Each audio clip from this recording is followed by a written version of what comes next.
Hello everyone, welcome to episode 75. It's 13. It's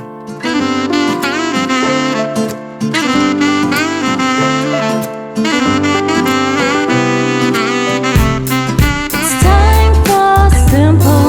It's time for simple. It's time for simple Ken. It's time for simple. It's time for simple. It's time for simple Ken. I hope you guys had a good week or weeks. I had a fantastic week. I'm in a great mood today, guys. I was going to show this yesterday, but I didn't because I was in a shitty mood. And I was like, why would I do something like as a punishment when I love doing Simple Ken? So instead, I wasted yesterday and took a nap. Took a glorious nap right here. There's a beauty to naps when you know you're supposed to be working, but instead you choose to nap. I took a wonderful nap yesterday when I was supposed to shoot Simple Ken.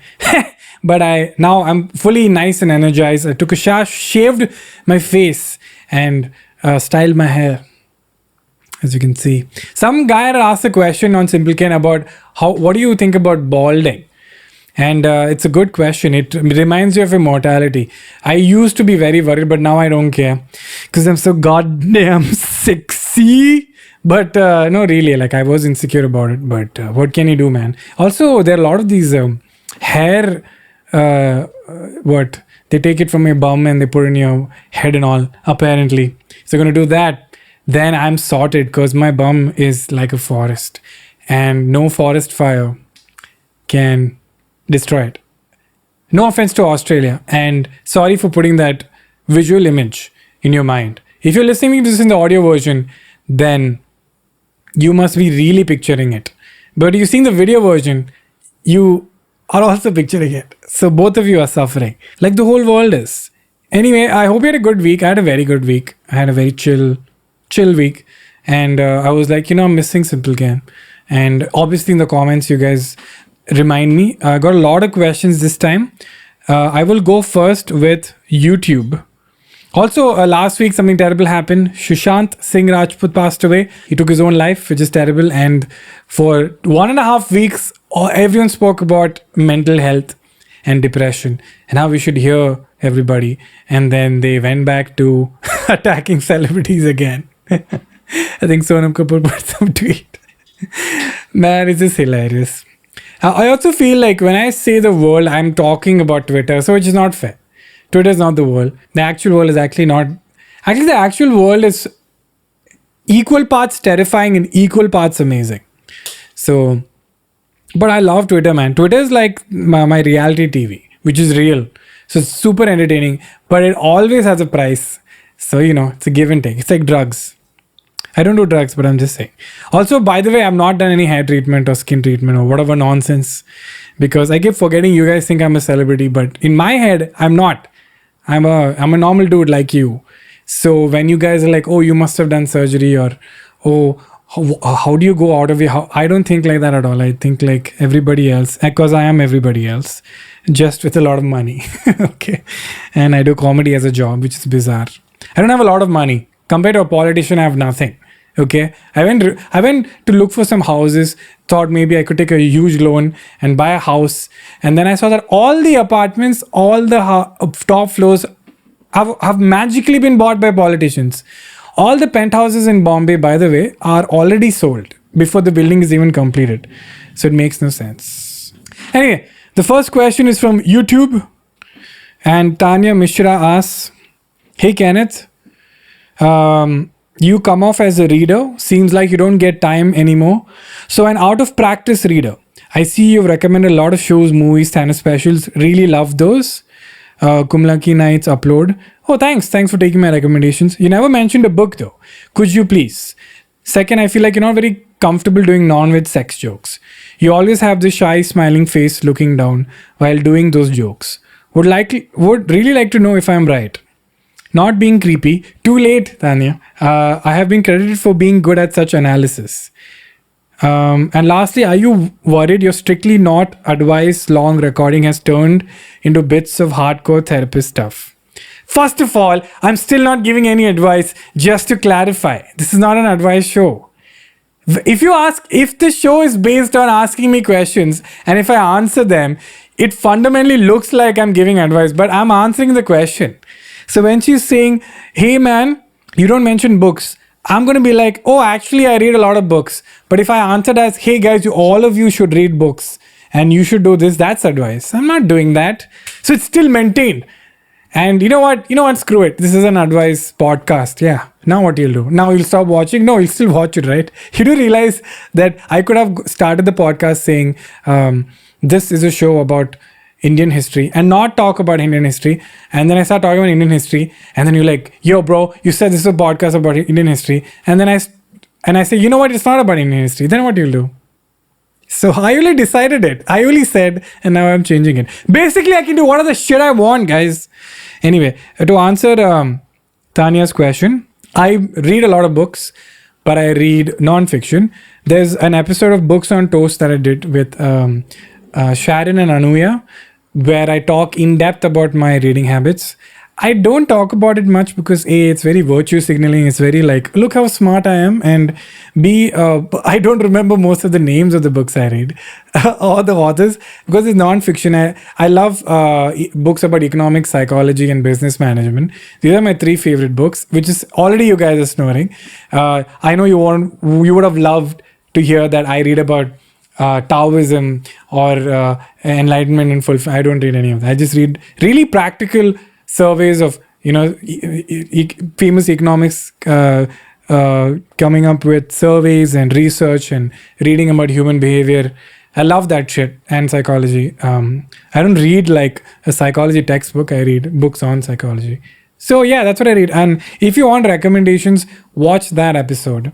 I won't today, last weekend I read 2 books. I read Norse Mythology by Neil Gaiman, which is technically fiction, but the format was him very loved the format. He was like, I love Norse mythology and these are all the stories, my favorite stories of Norse mythology, which I could rummage. That's that book, lovely book. And the before one is a very famous common book by Malcolm Gladwell called Outliers, which I read his new book and I forgot that this was the book that made him famous. I think it's the new book's name also I forgot. It was New Strangers of... I don't have a guy who helps me with this. I don't have a guy. Ashar is not here anymore. So that's the book I was reading last week. Outliers by Malcolm Gladwell and Norse Mythology by Neil Gaiman. I would recommend it, but I would recommend every book I read. So I don't get into this because it's my personal life. Yeah. But entertainment I love discussing because it's very fun. Okay, the reason I took this question is this is 101 projecting. So what projecting is, we all have a self-bias that we can't escape, which is you look at the world and you project how you are to the world. So if you think giving money to people is nice, you see someone giving money and you're like, this person is nice. No, this person is not nice. This person is nice according to you because you projected a good quality about yourself into that person, and that is your assumption about that person. It's called projecting. For example, I equate physical touch with love. So if I see a couple who's very touchy, I'm like, oh, that person is very expressive. But that's not true. That person could be a lovely human being and really love their partner, but they don't touch or physically do PDA much. So what I'm doing is projecting my reality onto them. So in your reality, you think I feel shy doing non-veg jokes because you equate looking down or shy, smiling down as being shy. If you've seen me on a stream with Tanmay Bhatt, you know I do not shy away from sex jokes. It was a very conscious decision to make my content family friendly, and I really enjoy making families laugh, but I also enjoy making my friends laugh. So if you talk to my friends, unfortunately I can't get a guest on the show because of lockdown, but because of pandemic, but they would tell you right now, they would tell you what a putrid and vile human being I am when it comes to jokes. You guys think that I can't think more than Chappal and Ostrich and Chai, dude, I have a very filthy mind. But if I did that shit, you guys won't be able to handle it. Biswa gets shocked by how dirty I am. And no, I'm not saying Biswa is dirty. As a person, he is. But jokes wise, compared to me, he's quite dirty. But I am 1,000 times dirtier than him. So, Tanya, very sweet. You're projecting your perception of me onto me. You're completely wrong. I'm very sorry. But thank you for being a fan. And this long recording of me is not about advice.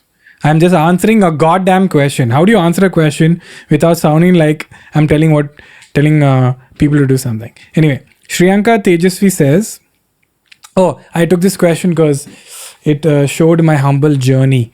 Hey Kenny, love your work. I met you way back in Bangalore when you still had long hair, and it shows at the small stage under Brigade Boulevard. Plus, have a lot of friends from CKP. CKP is my college, by the way, Chitrakala Parishad, which is an art college.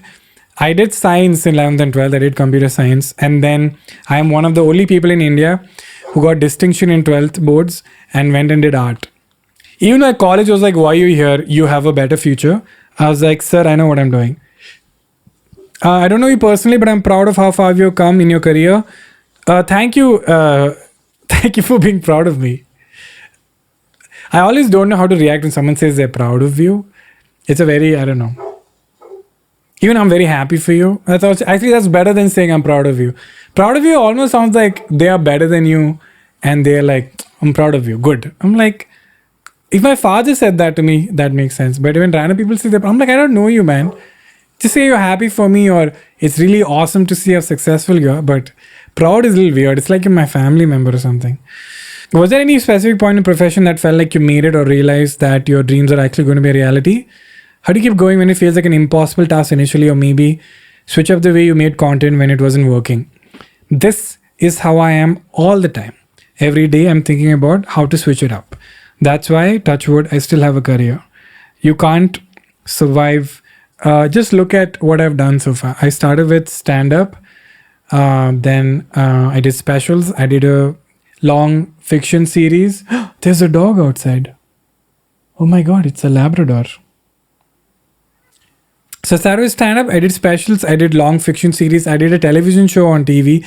I did podcasts. I did reality TV with Comic Stan. I did a sketch show with Kanan Gill. I did improvisers with Kanis and Abish. And now I'm doing podcasts. And on YouTube, I've done animation. I've done short films. I've done music comedy. So what's really funny is people perceive it as Kenny being Kenny, when in reality I've done so many different, and a comic strip which has been running for 2 years. So if you actually look at it, I've done a lot of different things. But for a normal person, it looks like, oh, Kenny's just being Kenny, which is great. I prefer that because my brand has become who I am, which is always my dream. I think the first moment I felt like I made it was when my first stand-up tour sold out all across the country, which was insane. And the second was, I think, when I got my Netflix special, because I was very happy with Amazon and I just didn't think life could even go more forward than that so quickly. And now I got Netflix. So I think next would be if Star Plus gives me a special. That's the dream. Shailesh Bagade asks, have you tried being a vegetarian? If yes, what difference do you feel in your behavior and thinking? If no, would you try it? I was a vegetarian for 10 months, almost a year. Not a vegan, a vegetarian. And I noticed some changes, like I started floating in the air and I looked through things. I had X-ray vision, and eventually I could heal people just by touching their forehead. It was quite incredible. And I stopped because I missed chicken. And actually, to be honest, it was actually very nice. But I lost a lot of weight because I couldn't match the protein intake I was getting from meat. Not that you can't, it's just a lot of hard work. You can't have dal, chana, all of that protein every day. It's too much. Well, chicken is very easy. So I became lazy. My eventual goal is to become vegetarian, but it's really hard, and I am not a perfect human being. So don't in the comment section give me gyan about you love dogs, how can you eat animals. Yeah, I know. Yeah, we are all hypocrites. Okay, so Yeah, that's all I'm gonna say. But it was very nice to be vegetarian. I had a skin problem which completely went away, and it hasn't come back even though I've become a non-vegetarian now. So that was really cool. So I guess it was almost like a detox, which I also read about, that you can't technically detox yourself because your body is pretty awesome and you don't need to detox. But I don't have answers for everything. I'm not giving advice, I'm just answering your question, Bagadi. Another Tanya has said, Tanya K, hey Kenny, has your kindness and sympathy ever been mistaken as submission? I've faced a lot of situations in the recent past that people take you for granted when you are kind and have chances of exploring your feelings for them, including family and close friends. If you face those situations, how do you cope? Yes, very good question. I love this question. It's my favorite question. People are in two spectrums. People who are pieces of shits, only think about themselves. The other spectrum is, I'm answering a question by the way, it's not advice. If you guys don't know the difference, people are pieces of shits, one spectrum. People who are so selfless that they don't even think about themselves and only think about other people and completely ignore their well-being. Middle is goal. Majority of the world is usually pieces of shits who only care about themselves, which is not because they're bad, it's because majority of the world is very harsh. And in a harsh world, you gotta protect yourself. In a harsh world, people are out to get you. So that's the best way to be. On this spectrum, due to culture and privilege, for example, I've noticed most women are more empathetic, but it's also a culture thing, like because women are given set roles. And also a privilege thing is, if you're not in a harsh environment, you tend to come across people who are nice to you, you're not being betrayed as much, and the environment is very nurturing. Now, what the main thing I want to get to this is, Tanya, that don't think of yourself as a victim. Don't think that I'm so nice and people are taking me for granted. You're not nice, you're just stupid. And people who are also mean are not mean, they're just stupid. Nice does not mean that you do things for people when you don't actually want to do it.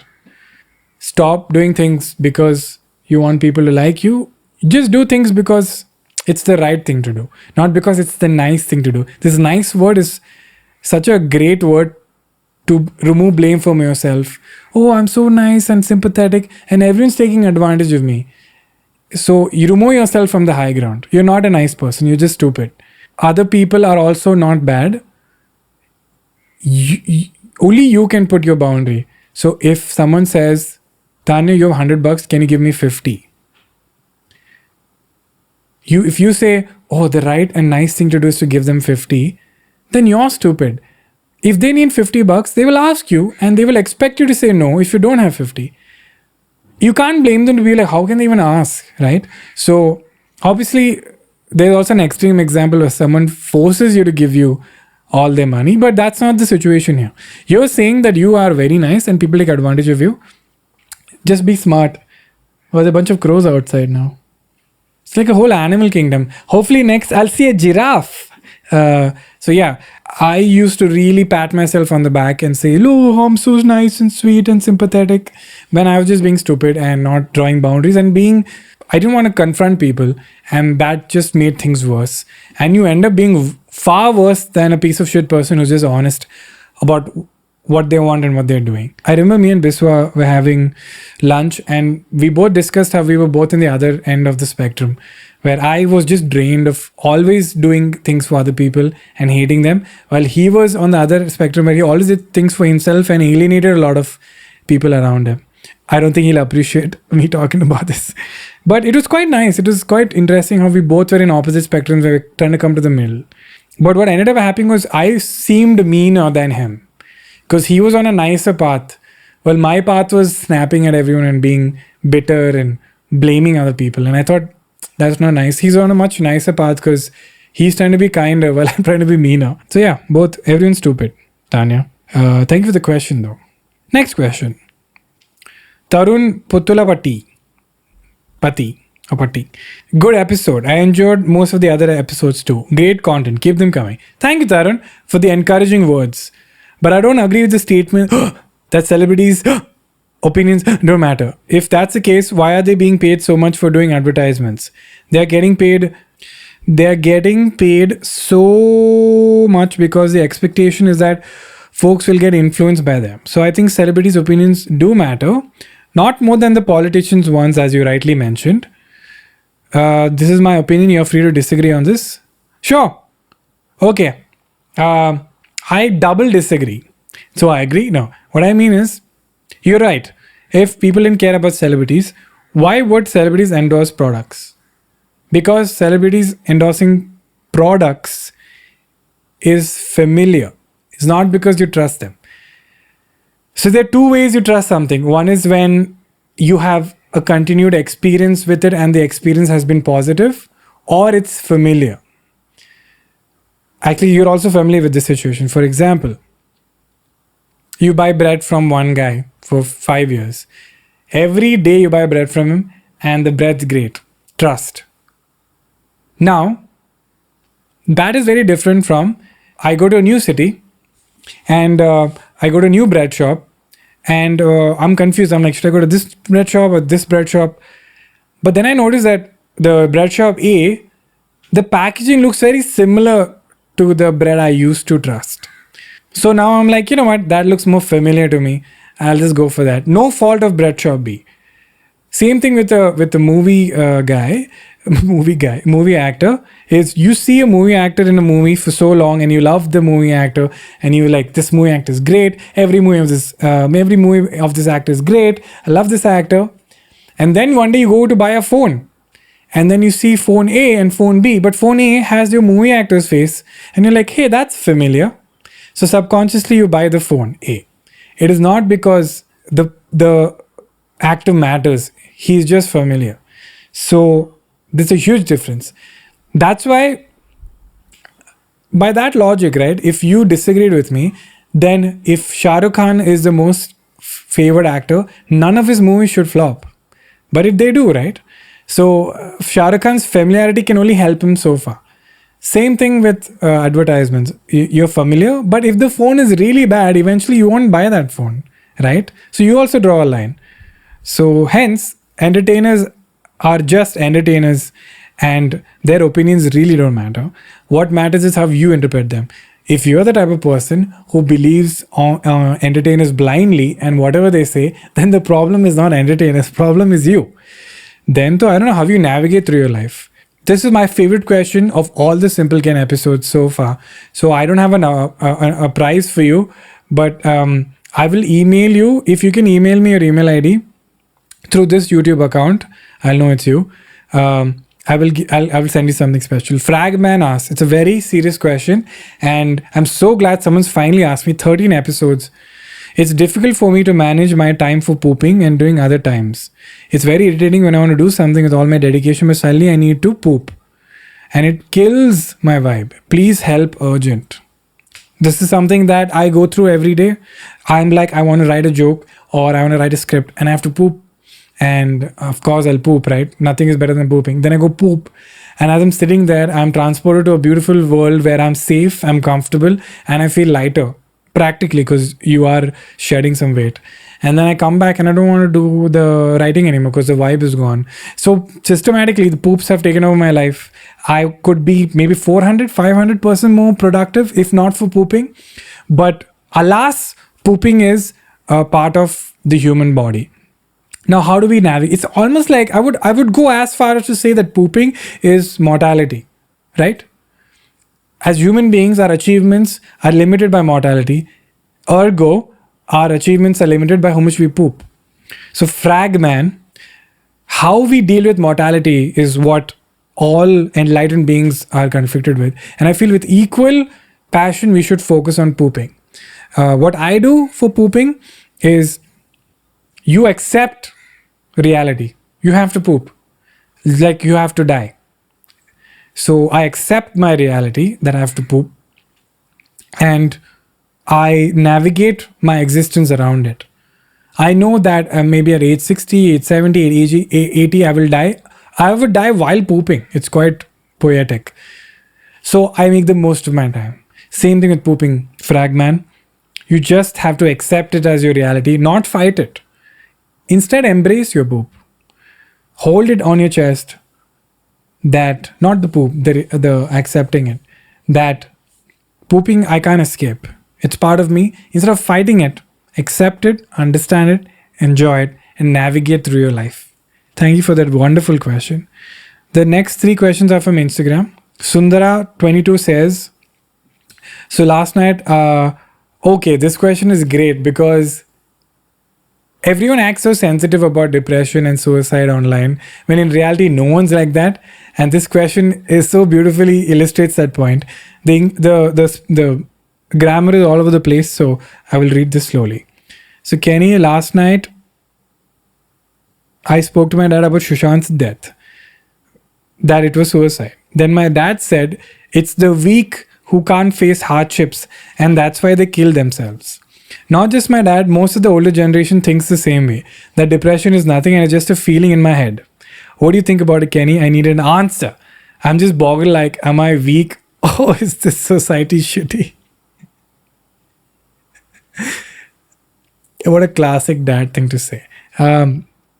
Sundara, I'm assuming your dad's a nice person. I'm assuming he's very nice to you. Just word of advice. What dads say is not exactly what dads do. My dad is very intelligent, very smart, very empathetic. He also says some really weird shit sometimes. But I know for a fact that if he was in that situation, he would be kind. For example, I don't think my dad's homophobic. I think everyone in my dad's generation is homophobic. But if I was gay, I think my dad would be very nice to me. So I think dads just like to say shit. And I have this tendency of, I love talking like I know about something, even if it's the first time I'm doing it. For example, today we were baking and my first instinct is like, yeah, I know what this is. But in reality, I have no idea what I'm doing. So I think it's just like a culture thing. I think as dads, as guys, people always ask you, hey, what to do or what's going on or, oh, you know what's going on, right? So I think it's like a cycle. So you just assume that in every situation, you know what's going on, even if you've never been in that situation before. And unfortunately, if you look like you don't know what you're doing, people think you're stupid or whatever. So your dads come from peak male generation, which is, as a dad, I know the answer to everything. I can figure everything out. Of course, I know what's going on. Just try this. It's a very fun experiment. Pick the most far off topic your dad could possibly know, like taking a rocket to the moon, and tell him a fact and he will disagree with you. You could be like, Dad, you know, the aircraft, the rocket that took Apollo 13 that took the astronauts to the moon, it wasn't that advanced and whatever. He'll disagree. He'll be like, no, all these rockets, they didn't know what they were doing. ISRO knew better. Like, they'll say some shit like that. It's amazingly entertaining. Your dad's a nice person. He just thinks that he has the answer to everything. So don't worry. Society is shitty, yes. And people are not weak. Depression is real. You know that. Sundara, just know that when you have a kid, your kid's going to come and be like, I want to be in an open relationship and I want to have 7 boyfriends or 7 girlfriends, and you're going to flip out, right? But their generation, which is the next one, won't think it's weird. You will think it's weird because you're used to this. Same thing, your grandchildren are going to be like, yeah, every morning I have chai and I do a line of cocaine. It's good for the brain. So yeah, it's just a generation thing. Okay, so this is the last question by Ronnie Reynolds. Great work with long recordings, man. Thank you. Question being, comma. Wow, the grammar is really good in this. I'm feeling insecure. Ronnie Reynolds. He's so close to Ryan Reynolds, but you're a Mallu Ryan Reynolds. As an artist, I think Ronnie sounds Mallu. Question being, as an artist or a professional in any field, when you witness the same piece of art form done by another individual or a professional, you might be looking up to, the metrics in which we perceive the art changes. Such a good question. You're right. You might start analyzing more. I think that it happens for everyone. Like a musician as yourself, when you watch another musician perform, you might be keen on the chord structure and the vocal techniques as such rather than enjoying the whole music itself, like the other audience outside the art form. Exactly right. It is, of course, an important thing to analyze as an artist. Do you miss being in the complete audience side, enjoying the act instead of analyzing? Does that bother you anytime? Lot of respect. Thanks, man. Cheers. I absolutely do. I absolutely miss. This is the worst when I watch a movie. So in movies, there's story structure, there's character arc, there's 3 acts. there's MacGuffin, there's um, structure basically, resolving a scene, conflict. You can see all of that now. So when I see a movie and when they introduce a character, I know, oh, my phone is on. I immediately know that this character has been introduced and they're making us like the character because they're going to die. And because they die, we feel very bad and then we root for the hero more. It's very unfortunate, but it does bother me. But you know, the cool thing is, the really, really, really good art uses all of this, but does it differently. So what I'm trying to say is like a really, really good song obviously follows a particular set of scales and techniques, but does it so well that you enjoy the final product. I think a good example is like the recipe of chocolate cake. The recipe of chocolate cake is the same, but someone does it really well and someone does it really badly. Same recipe. So yeah, I think that's a good example. Same thing. So a movie structure is same, but some people do it so well using the same rules and structure. So when I watch Seinfeld or when I watch Dave Chappelle or Bill Burr or Ali Wong or Tina Fey, I'm like, man, I know what they're doing, but they're doing it so well. So the only unfortunate byproduct is the people who do well is really small. I think if I didn't know filmmaking, comedy, or music, I could have enjoyed a far broader group of artists. But now it's reduced. But what a great group of artists. Like when I watch Nolan or watch Kurosawa or Rahman, these are such great artists that even if I know what to expect, they do it in such a complex and simplistic and skillful way that it's still very joyful. But you know, sometimes the opposite I've noticed has happened, that things which are formless and structureless are more entertaining now because I can't predict what's going to happen. A simple example, like when I talk to kids, they're really funny because kids don't follow joke format. When I watch YouTube sketches of people shooting stuff on their phones, it's so funny because they don't know structure. So I don't know what's going to happen next, but they're inherently very funny. So it's a really cool question, Ronnie. Thank you for asking it. Finally, last question by... So Alex had asked a question before about your song Cake. Wait, we can just do a flashback. I mean, even though the real challenge in writing a song is making seamless transitions between verse, chorus and bridge, the riff was nonetheless catchy. I don't know if you have aspirations. Nicely, he gave a backhanded compliment. You could have just stopped at great song. Yes, that was the question. So he answers, hey Kenny, thanks for answering my question in the episode. I didn't realize my compliment sounded like a backhanded one while writing it. So sorry about that. I'll work on being more empathetic. Who's this guy? It's very sweet. But moving on to another question. In the light of the tragic demise of Sushant Singh Rajput recently, there are a lot of conspiracy theories about how the Bollywood industry was responsible for this. And Kangana Ranaut even released a video elaborating on the same. Now shifting to the comedy industry, as someone who's reached the top in the comedy industry in India.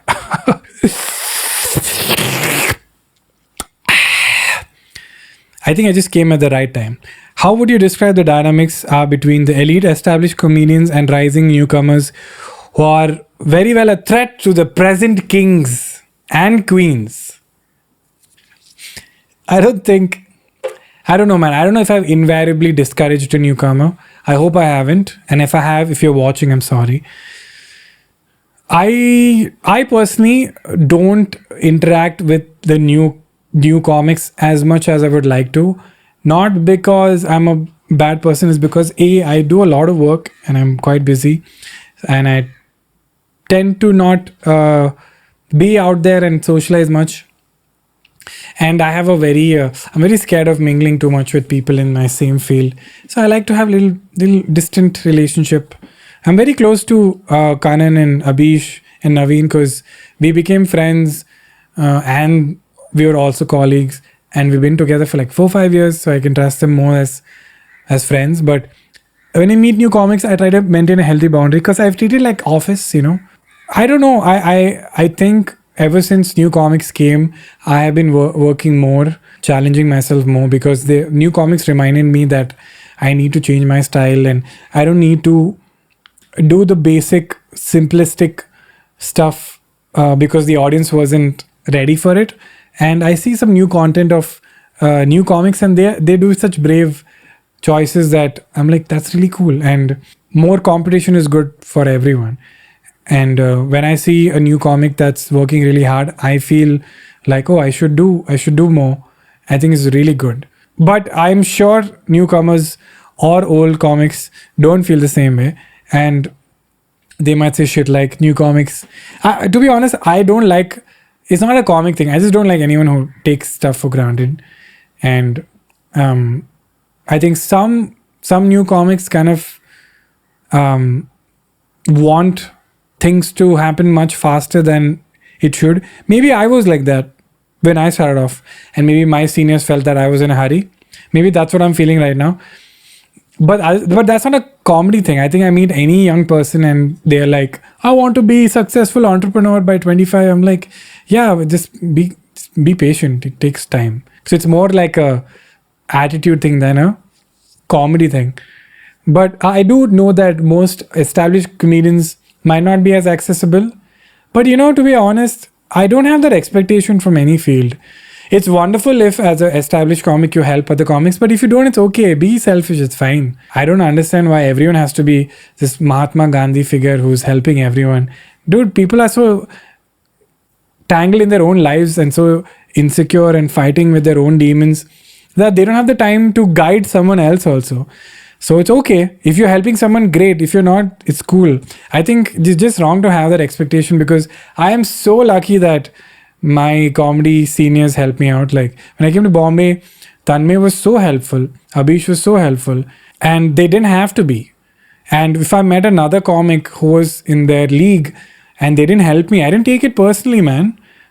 I'm more focused on the people who are helping me than the people who don't help me, because no one has to help you, because I'm sure they have their own. And I was so young, maybe they have their own family to deal with and financial problems.